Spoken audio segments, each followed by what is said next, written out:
So we'll continue with the commentary of the hadith we were reading yesterday, but I'll just read the hadith again. عن عبد الله بن عمرو رضي الله عنه قال قال رسول الله صلى الله عليه وسلم الصيام والقرآن يشفعان للعبد يقول الصيام ربي إني منعته الطعام والشراب في النهار فشفعني فيه ويقول القرآن ربي منعته النوم بالليل فشفعني فيه فيشفعان.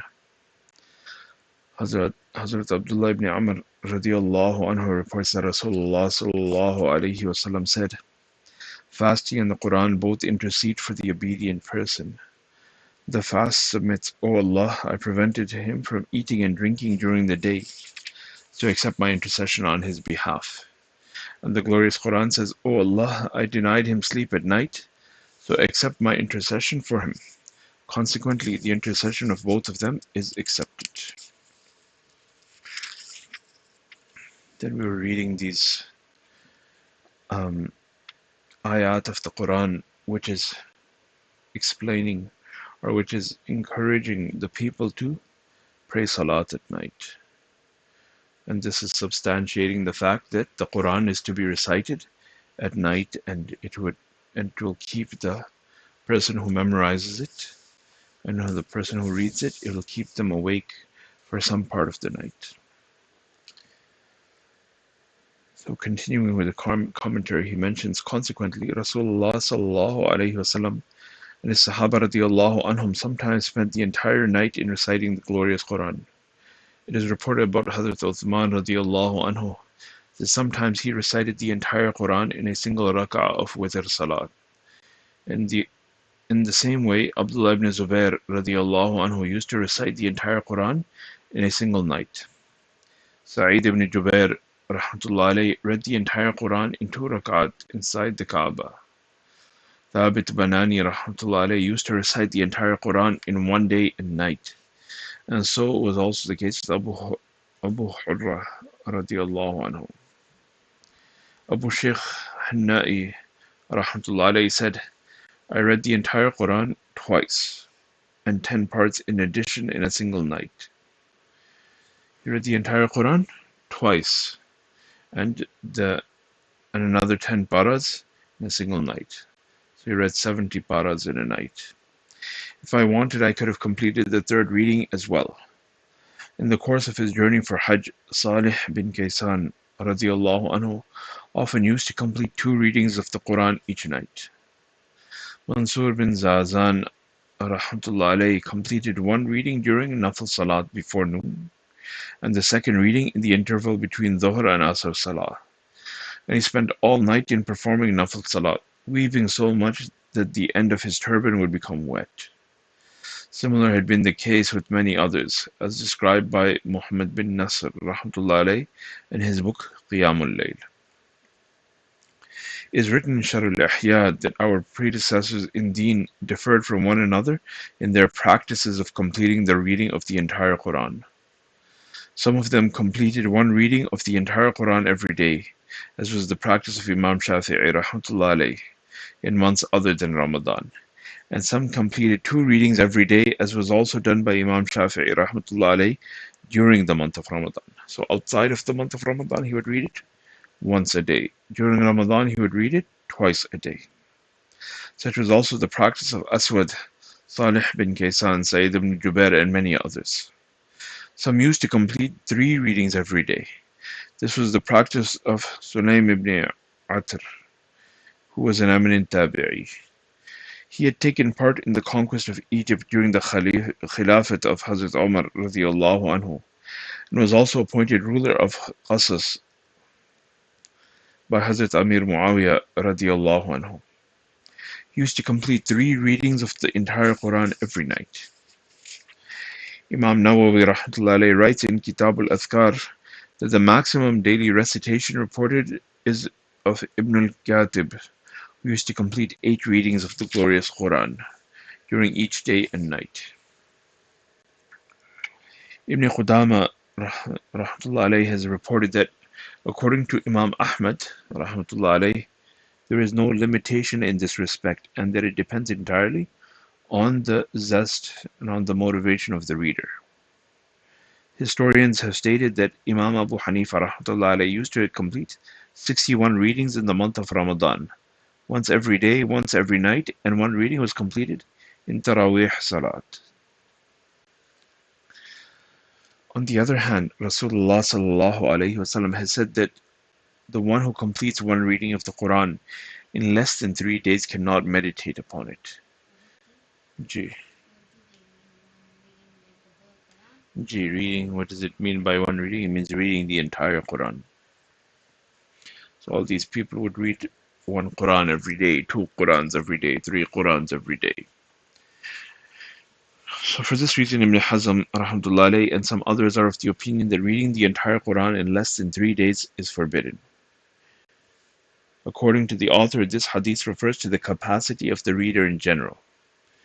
So Prophet sallallahu alaihi wasallam, as mentioned in this hadith, he said that the one who completes one reading of the Quran in less than 3 days cannot meditate upon it. He cannot properly contemplate its meanings. It means to think about something. He cannot fully understand and think about the meanings of the Quran.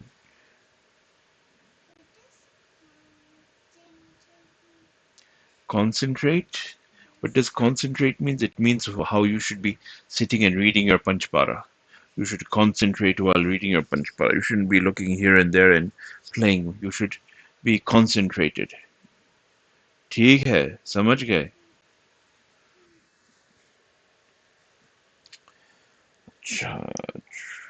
Okay. So this refers to the capacity of the readers in general. Otherwise, completion of one reading of the glorious Quran in less than 3 days by a group of Sahaba has been reported. Similarly, according to the opinion of the Jumhur, the general body of ulama, there is no limitation on the maximum period in which one reading should be completed.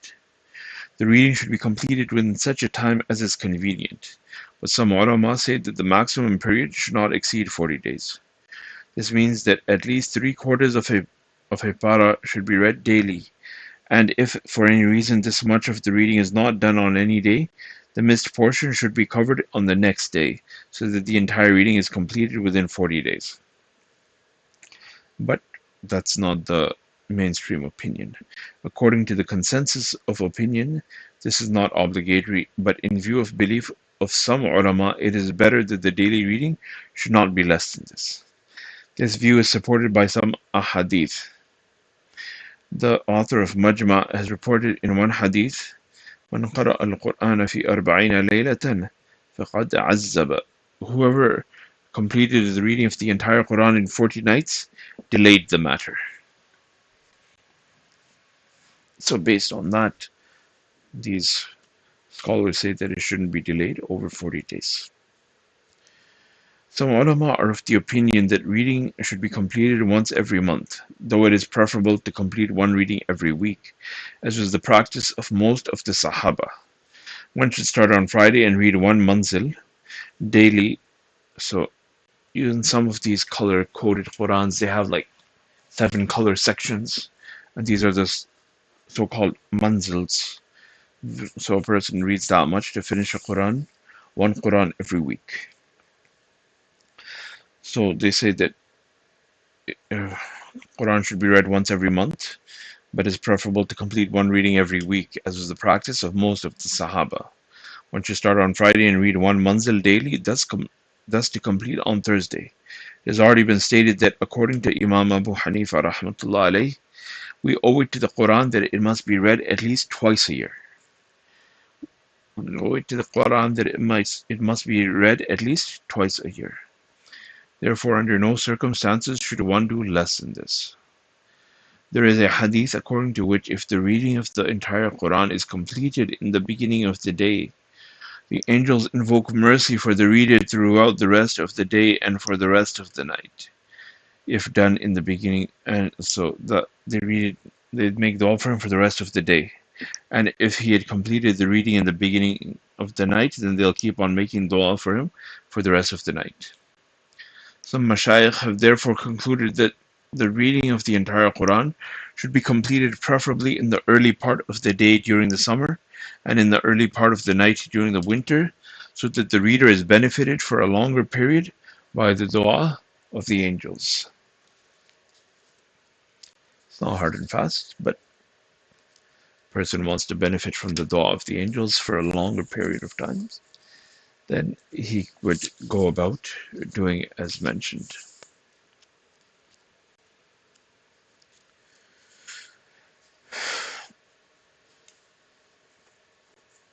So this is something that we should be mindful of. Allah give me first all of us tawfiq. As I was mentioning before, sometimes we're not mindful about these basic practices of deen.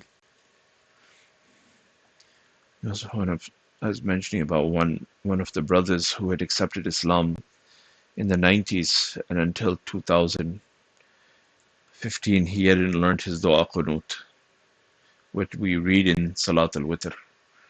So, even if he had learned like 10, 15, 10 words per year, it would have been sufficient for him to learn the dua in its entirety. But I mean, whether a person has accepted Islam or not, there's many people who are born Muslims and they do not, they give the same importance. Whereas other people accept Islam and then in a very short period of time they excel and they learn a lot and they learn many surahs and they learn many things. So there's always excuses if we want to make excuses. But the person who wants to get something done, Allah makes a way for him to get it done.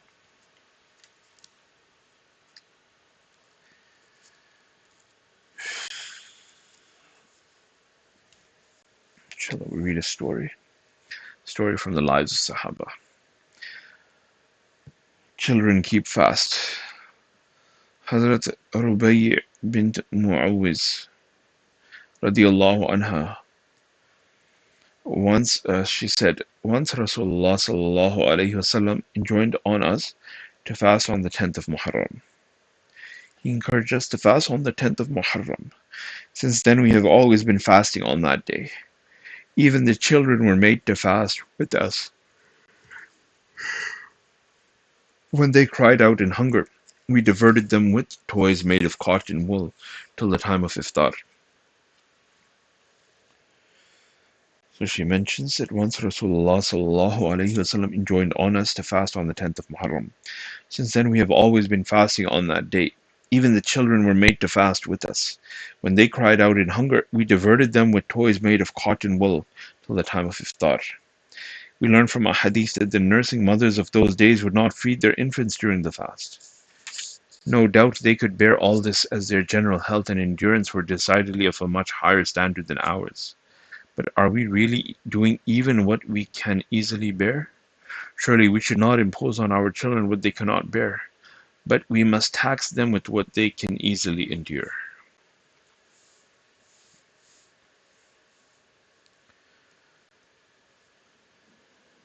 So that much, whatever they can do. Look, in Deen, we try to get people ready so that they can act upon the things and fulfill the commandments of Allah when the time comes, that they do not miss it. So the fasting should be started before it's obligatory on them. Salat should be enjoined when a child is 7 years old, and then he should be severely reprimanded if he doesn't start praying by the time he is 10. So what is Deen telling us? Get a person ready well before it is time. Not that once a person becomes mature, then you start telling them, okay, beta, now start praying. And you're like, no, mom, I want to play my video games. No, mom, I want to play outside.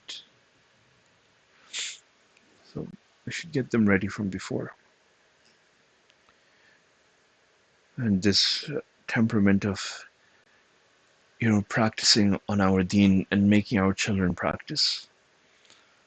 It came to my attention that in the school where our kids used to go, they've been preventing the children, or they were sort of like forcing them to break their fasts. They would make, not like forcefully putting food in their mouth, but they would really be on their case. No, you're not allowed to fast. You have to eat something unless you get a note from your parents. Of course, this has nothing to do with what the system really wanted. We looked into it, and there was no guidelines on, along those lines. But when the children themselves, they have this desire that no, we want to fast, we want to pray. They should have this desire that we are going to pray in school. We are not going to miss our dhuhr. When dhuhr time comes, then we will not miss our dhuhr salat. If time will finish before we get home, then we are going to pray at school. We're going to fast. They're going to take care of their things because they know it's their obligation to Allah. So they should have this sense that this is my obligation to Allah. This is not because my parents want me to do it. Okay, sure, of course, parents also want you to do it, but Allah demands it from you. And Allah, maybe it's not obligatory now, but it will become obligatory down the line. But this temperament that the children develop, and that we should all have, that my deen cannot be sacrificed. My deen cannot be sacrificed. I can sacrifice my lunch, I can sacrifice my break, but I cannot sacrifice my deen. I cannot sacrifice my salat. My luxuries, my comforts, my necessities can be sacrificed, but my deen cannot be sacrificed. This is the temperament that Sahaba radiallahu anhum had. This is the temperament that we need to develop in ourselves and in our children. May Allah give us the tawfiq to bring this into our lives.